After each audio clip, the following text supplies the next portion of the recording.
नमस्कार, मैं हूं आपके साथ अभिषेक। आप देख रहे हैं छत्तीसगढ़ बात हमारे साथ। आज बात छत्तीसगढ़ में कांग्रेस की हार के बाद हुई हाई प्रोफाइल बैठक में तकरार को लेकर। छत्तीसगढ़ में कांग्रेस की लगातार हार के बाद हुई हाई प्रोफाइल बैठक में जमकर तकरार देखने को मिला। प्रदेश प्रभारी सचिन पायलट की मौजूदगी में पूर्व मुख्यमंत्री और राष्ट्रीय महासचिव भूपेश बघेल, पीसीसी चीफ दीपक बैच का खुलकर समर्थन करते नजर आए, तो वहीं अनुशासन के मामलों को लेकर उन्होंने वरिष्ठ नेताओं को जमकर खरी खोटी भी सुनाई। शुरुआत वरिष्ठ नेता धनेन्द्र साहू की कुंभ पर की हुई टिप्पणी से हुई। हार के कारण गिनाते हुए धनेन्द्र साहू ने कहा कि कुंभ को लेकर बयानबाजी का नतीजों पर असर हुआ है। इस पर भूपेश बघेल ने दो टूक लहजे से पूछा, क्या वो राष्ट्रीय अध्यक्ष मल्लिकार्जुन खड़गे के खिलाफ है? कुंभ को लेकर बयान खड़गे जी ने दिया और जो उन्होंने कहा वही पार्टी लाइन है। भूपेश बघेल ने राम मंदिर मामले का भी उदाहरण दिया और कहा कि राम मंदिर को लेकर भी पार्टी ने लाइन तय की थी, तब भी कई तरह की बातें हुई थी, लेकिन गठबंधन ने अयोध्या में जीत दर्ज की। पार्टी के खिलाफ बयानबाजी और अनुशासनहीनता को लेकर सचिन पायलट ने भी अब सख्त टिप्पणी की है। उन्होंने कहा है कि अब तक कार्रवाई से संकोच करते रहे, अब वो समय निकल चुका है। अगर कोई भी पार्टी लाइन के बाहर बयान देता पाया जाता है तो उस पर कार्रवाई की जाएगी और किसी मामले में संकोच नहीं किया जाएगा। कांग्रेस की महाकुंभ पर की गई टिप्पणी पर तंज कसते हुए उप मुख्यमंत्री विजय शर्मा का कहना है कि जो अपने आप को सेक्युलर बताते हैं वो हिंदू सनातनी परंपराओं का विरोध क्यों करते हैं? क्या हिंदू परंपराओं का विरोध करना सेकुलरिज्म है? आपको बता दें कि कांग्रेस में हिंदुत्व को लेकर अक्सर इसी तरह की आपाधापी वाली स्थिति लंबे समय से देखने को मिली है और छत्तीसगढ़ में कांग्रेस की बैठक में भी कुछ ऐसा ही देखने को मिला। तो क्या ये मान लिया जाए कि कांग्रेस के भीतर अब दो धड़े बनते नजर आ रहे हैं जो हिंदुत्व के मामले में अलग अलग विचार रखते हैं? क्या कुंभ को लेकर मल्लिकार्जुन खड़गे के स्टैंड से अलग टिप्पणी इसी वैचारिक टकराव का नतीजा है? आज की चर्चा इसी पर होगी, उससे पहले बयानों पर एक नजर। नहीं, एकता का अमृत निकला है महाकुंभ से, और अगर जो नहीं वहाँ गए हैं वो 144 वर्षों तक तो पश्चाताप रहेगा ही रहेगा उनको। 144 वर्ष के बाद वो जा सकते हैं। नहीं, हाई कमान ने मना क्यों किया? क्यों किया? हाईकमान होते कौन है किसी भी पार्टी के? ऐसे संस्कारों के लिए मना करने के लिए, धार्मिक अनुष्ठानों के लिए मना करने के लिए ऐसे नहीं होता है भाई। और जो अपने आप को सेक्युलर कहते हैं वो हिंदू सनातनी परंपराओं का विरोध क्यों करते हैं? और हिंदू सनातनी परंपराओं का विरोध करना क्या सेक्युलरिज्म है? ऐसा उन्होंने किया है, जघन्य पाप किया है। 144 साल बाद ही अपने पाप का ये मार्जन कर पाएंगे, पश्चाताप कर पाएंगे, अन्यथा संभव नहीं है। एक तो गृह मंत्री से प्रदेश संभल नहीं रहा है, ठीक, खुद का अपना जिला संभल नहीं रहा है, लेकिन आईना दूसरे को दिखा रहे। मुझे लगता है उस आईना को अगर खुद देख लेते तो गृह मंत्री को ज़्यादा समझ में आता। अगर गृह मंत्री भी अगर अपने टोपी चौधरी से अगर ज़्यादा ज्ञानी समझते हैं तो अच्छी बात है भाई, लेकिन पहले अपना विभाग संभाल ले। यहाँ की हमारी महिलाएं, हमारी बेटियाँ दूसरे प्रदेशों में जाकर दूसरे प्रदेशों में तस्करी कर रहे हैं, वहाँ बेच दिया जा रहा है, शोषण कर रहे हैं वहाँ। शायद इस ओर ध्यान देते तो मुझे लगता है कि देश के इतिहास, छत्तीसगढ़ के इतिहास में पहली बार और इतना घिनौना काम कि ये बड़े छत्तीसगढ़ महतारी की बात करते हैं कि हमारी माता बहनों को बेचा जा रहा है, दूसरे राज्यों में शोषण किया जा रहा है, लेकिन इस सरकार को पता तक नहीं है, गृह मंत्री को पता तक नहीं है। बल्कि गृह मंत्री को तो छत्तीसगढ़ की माता बहनों से, छत्तीसगढ़ की जनता से माफी मांगना चाहिए। चलिए, तो सियासत जारी है, एक दूसरे पर आरोप लगा रहे हैं। जहां एक तरफ कांग्रेस के ऊपर ये आरोप लगाया जा रहा है कि उनसे पार्टी समझ नहीं रही, तो कांग्रेस ये आरोप लगा रही है कि बीजेपी से राज्य सरकार जो है वो समझ ले रही है। खैर, चर्चा को आगे बढ़ाएंगे। हमारे साथ आज जुड़ रहे हैं वासु शर्मा बीजेपी से, शिल्पा देवांगन कांग्रेस से और वरिष्ठ पत्रकार रमेश पांडे। आप सभी का बहुत बहुत स्वागत है। सबसे पहले शिल्पा जी, आप ही के पास आऊंगा। आपकी पार्टी की जो बैठक हुई और बैठक में जिस तरह की बातचीत हुई उसको लेकर जबरदस्त चर्चा है। एक तरह से लगातार जो अटकलें लगाई जा रही है गुटबाजी को लेकर, और हाल ही में जो नतीजे कांग्रेस के खिलाफ गए हैं, कहीं ना कहीं उनके कारणों को लेकर सबसे ज्यादा चर्चा है, और उसमें पार्टी नेताओं के अनर्गल बयानबाजी का खासा प्रभाव आपके इस चुनाव पर भी पड़ा है, कहीं ना कहीं ऐसा लगता है। नमस्कार। देखिए, चुनाव के बाद चाहे चुनाव में जीत हो या हार हो, हर राजनीतिक दल एक समीक्षा बैठक करता है, चाहे चुनाव का परफॉर्मेंस कैसा भी रहे। तो उसमें एक समीक्षा बैठक, उसमें सभी चीजों का, हर पहलू का, हर एंगल से मंथन होता है। कार्यकर्ताओं से पूछा जाता है, नेताओं का एंगल, नेता और शीर्ष नेतृत्व का किस प्रकार से विचार रहा था और ऐसा रिजल्ट, ऐसा परफॉर्मेंस क्यों हुआ, चाहे पॉजिटिव परफॉर्मेंस रहा चाहे नेगेटिव परफॉर्मेंस रहा। मैं मानती हूं कि विधानसभा, लोकसभा और नगरीय निकाय चुनाव में कांग्रेस की हार हुई है, परंतु हार के कई कारण होते हैं। हम हमेशा से कहते आए हैं कि जिस प्रकार से भारतीय जनता पार्टी भी दबाव बनाने की कोशिश करती है, हमारे नेताओं को बदनाम करने की कोशिश करती है, वो भी एक बहुत बड़ा कारण रहा है।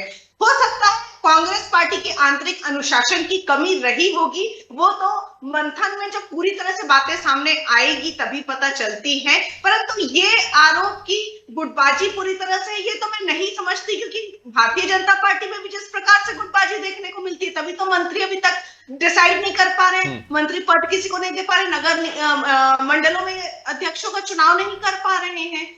इनके कार्यालयों में जो जिस प्रकार से कुर्सी पटक होती है, वो सभी गुटबाजी में यदि शामिल होते हैं, तो मैं समझती हूं कि कहीं ना कहीं थोड़ी बहुत जो भेद है वो आ जाता है। लेकिन शिल्पा जी, अगर आपके पार्टी का क्षेत्रीय नेता राष्ट्रीय अध्यक्ष के बयान की आलोचना करे तो बड़ी ही अजीब सी स्थिति नहीं बन जाती है, खासतौर से कुंभ को लेकर जिस तरह के बयान आए, इसको लेकर पार्टी के नेताओं का ही कहना है कि इसका प्रभाव जो है निकाय चुनाव में देखने को मिला है, कहीं ना कहीं ये पब्लिक सेंटीमेंट के अगेंस्ट गया है ये बयान।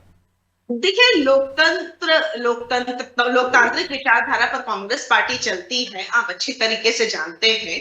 तो हर नेता को, हर कार्यकर्ता को अपनी बात रखने का उचित अवसर भी मिलता है और बात सुनी भी जाती है। वो सही है या गलत है, उस पर विचार विमर्श करने का समय और बैठकों के दौरान ये विचार विमर्श होता है, परंतु बात रखने का मौका मिलता है। इसका मतलब ये नहीं है कि डायरेक्ट आरोप ही लगा रहे हैं। ये चर्चा का विषय है, चर्चा होती रहनी चाहिए मेरे हिसाब से। तो चलिए ठीक है, जवाब लेते हैं। कहीं ना कहीं वासु जी, इस तरह के बयान कांग्रेस नेताओं की तरफ से आते हैं, अक्सर इसका फायदा बीजेपी को मिलता है, लेकिन हाल में जो बैठक हुई है उसको लेकर बीजेपी क्या सोचती है? देखिए अभिषेक जी, निश्चित रूप से तो कांग्रेस की अंदरूनी बैठक है और कांग्रेस की अंदरूनी बैठक से कोई भारतीय जनता पार्टी को लेना देना नहीं। वो अपनी पार्टी है, उनको समझना है कि क्यों जनता उनको बार बार लगातार चुनाव में नकार रही है, ये कांग्रेस को समझना है। वो कांग्रेस चिंता करे। जहां तक गुटबाजी की बात कांग्रेस की प्रवक्ता कह रही थी, तो ये हम नहीं कह रहे, ये कांग्रेस के नेता खुद फैक्ट फाइंडिंग कमेटी, अभी जब लोकसभा चुनाव के बाद उन्होंने गठन की थी, उस फैक्ट फाइंडिंग कमेटी ने इस बात को स्वीकारा कि आपसी गुटबाजी के चक्कर में हम चुनाव हार गए। ये कोई भारतीय जनता पार्टी नहीं कह रही है, कांग्रेस के नेता खुद इस बात को मान रहे हैं। और गुटबाजी तो कांग्रेस में है ही, इसमें कहीं पर दिक्कत नहीं है। लेकिन बड़ी दुख की बात अभिषेक जी ये है, एक तरफ जैसे आप बता रहे हैं, चैनलों के माध्यम से निकल के भी आ रहे हैं, मीडिया रिपोर्ट्स में धीरेन्द्र साहू जी कह रहे हैं कि कुंभ के कारण हमको जो हमारे नेताओं का बयान आया उससे हमको नुकसान हुआ है। तो भूपेश बघेल जी कहते हैं पार्टी के अध्यक्ष ने जो कहा वो सही है, बस। यानी आप ये कहते हैं कि शीर्ष नेतृत्व आपका ये कहता है कि कुंभ में मत जाइए। कुंभ में न जाने क्यों हिंदुओं की परंपरा और सनातनी परंपरा का विरोध कांग्रेस पार्टी कब तक करते आएगी? ये हर समय आप कांग्रेस, जब राम मंदिर का न्योता ठुकरा दिया गया, जब शीर्ष नेताओं पर उनका निमंत्रण गया, तो हर तरफ की बात में जब सनातन की बात आती है तो ठुकरा दिया जाता है। किस प्रकार प्रवक्ताओं ने भी इनके आरोप लगाया जो आज कांग्रेस से हट गए हैं, उन्होंने भी आरोप लगाया कि हम राम मंदिर जब से गए तब से हमारे साथ सौतेला व्यवहार चालू हो गया। कांग्रेस की नेत्री ने आरोप लगाया था। तो इस प्रकार में कांग्रेस में लगातार होते आया है। और बड़े ही दुर्भाग्य की बात है अभिषेक जी, जो शीर्ष नेतृत्व अपनी आस्था रखता है, अगर वो बात को कह रहा है तो इसमें उनको कहा जा रहा है कि भाई जो पार्टी नेतृत्व तय करेगा वो होगा। अरे आपकी आस्था है, निजी आस्था हो सकती है, पार्टी से हटके सबकी निजी आस्था होती है, इसमें कांग्रेस को क्यों दिक्कत है? और कांग्रेस के प्रदेश राष्ट्रीय अध्यक्ष तो ये कह रहे थे कि क्या कुंभ में नहाने से गरीबी दूर हो जाएगी। और एक बड़े प्रवक्ता है उनके, वो कहते थे कि वहां पर जल आचमन योग्य नहीं है, नहाने योग्य नहीं है। इन्हें इस टाइप की बातें कुंभ चलने के बीच में हुई है कांग्रेस के प्रति। तो ये जनता सब देखती है, जनता जागरूक अभिषेक जी। जो लोग वहां पहुंचे हैं, लाखों करोड़ लोग पहुंचे, वो भी देख रहे हैं कांग्रेस नेताओं का बयान। इसमें भारतीय जनता पार्टी क्या बोलेगी, लेकिन कांग्रेस को इस बात को समझना चाहिए।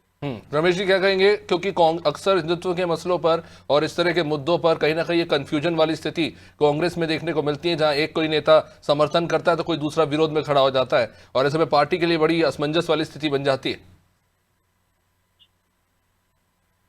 देखिए, बात बिल्कुल सही है। वासु जी भी अपनी बात बिल्कुल सही कह रहे हैं। शिल्पा बहन जी भी अपनी बात बिल्कुल सही कह रही हैं।